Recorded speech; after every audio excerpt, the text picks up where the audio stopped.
Bonjour les camarades, cette vidéo pour faire une annonce de la proposition qu'a fait le NPA et le NPA Jeunes à l'ensemble des organisations du mouvement ouvrier, les syndicats, les partis politiques, les associations, les collectifs. On fait une proposition d'une grande réunion unitaire aujourd'hui en solidarité avec le peuple palestinien pour organiser un grand rassemblement à Paris dimanche à 15 h pour exprimer cette solidarité. Ce n'est pas possible que en France, ce soit le seul pays qui interdise toutes les manifestations. Alors, comme à Marseille et hier à Paris, il y a des gens qui bravent l'interdit et c'est très bien, mais il faut aujourd'hui ne pas laisser en fait la population, les travailleurs, la jeunesse être seuls à se poser la question si elle va ou pas à telle manifestation et se donner les moyens de construire un cadre, un front le plus large possible qui permette d'exprimer la solidarité avec le peuple palestinien. C'est ce qu'on a fait en prenant nos responsabilités au niveau du NPA, c'est-à-dire en déposant un rassemblement pour dimanche 15 h, place de la République. Qu'est-ce qu'on veut dans ce rassemblement? On veut aujourd'hui, et c'est le cadre et l'objet de la réunion unitaire qui est convoquée et l'invitation qui a été lancée très largement, et on espère qu'il y aura des réponses positives à la participation de cette réunion à toutes les organisations. Je vais vous lire quand même, comme ça sera encore plus clair, le texte qui invite à cette réunion unitaire de la part du NPA et du NPA Jeunes. Je vous le lis et je crois que c'est suffisamment clair sur ce que sont nos positions. Camarades, le fond de l'air est irrespirable. Macron et son gouvernement ont pris fait et cause pour la politique de colonisation de l'État d'Israël et tentent ici d'empêcher toute voix discordante.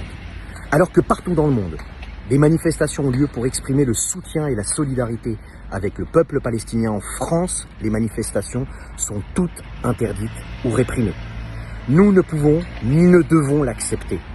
Comme nous ne pouvons ni ne devons accepter qu'on assimile le soutien à un peuple victime de plus de 70 ans d'occupation à de l'antisémitisme ou à de l'apologie du terrorisme. Nous tenons par ailleurs à exprimer ici notre total soutien et entière solidarité aux camarades autour de Philippe Poutou et Olivier Besancenot qui sont visés par une enquête pour apologie du terrorisme, rien que ça, mais aussi contre les calomnies et les menaces proférées à l'encontre de la France insoumise et nombreux de ses députés.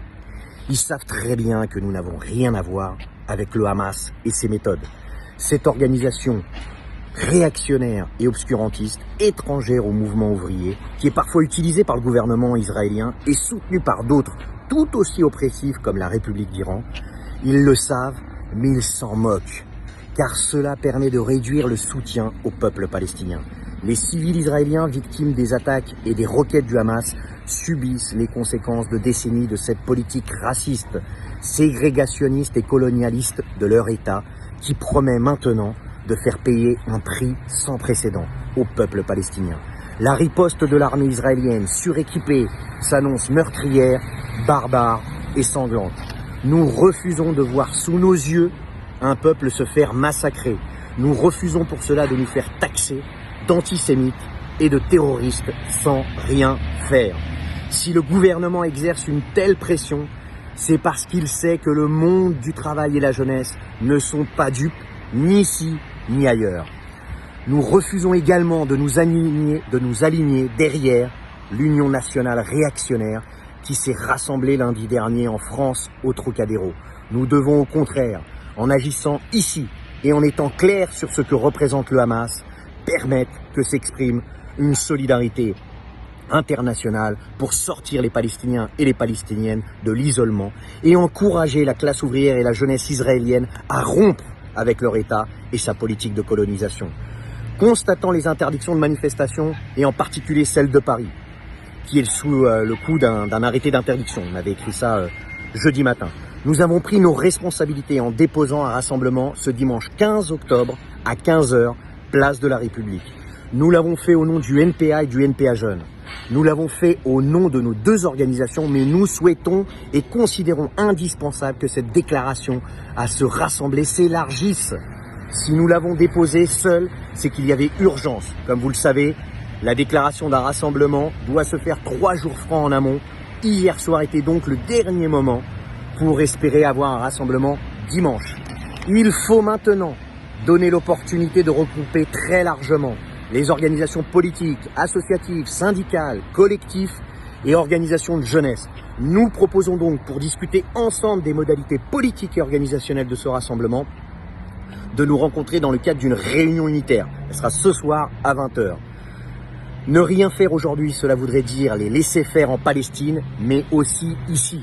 Nous comptons sur votre participation.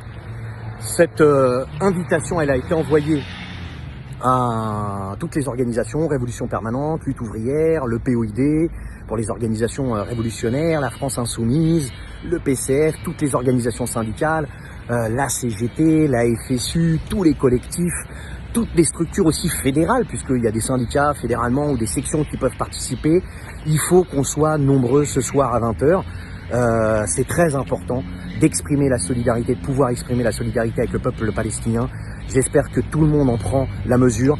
On ne peut pas juste laisser, à l'occasion de tel ou tel rassemblement, braver l'interdit. Il faut qu'un front se constitue le plus large possible pour dire aujourd'hui, nous n'acceptons pas qu'on réduise la liberté d'expression, nous n'acceptons pas de voir un peuple se faire massacrer, nous n'acceptons pas qu'on nous accuse d'antisémitisme et de terrorisme parce qu'on défend la liberté des peuples. Et une chose simple, il ne peut pas y avoir de liberté lorsqu'un peuple opprime un autre.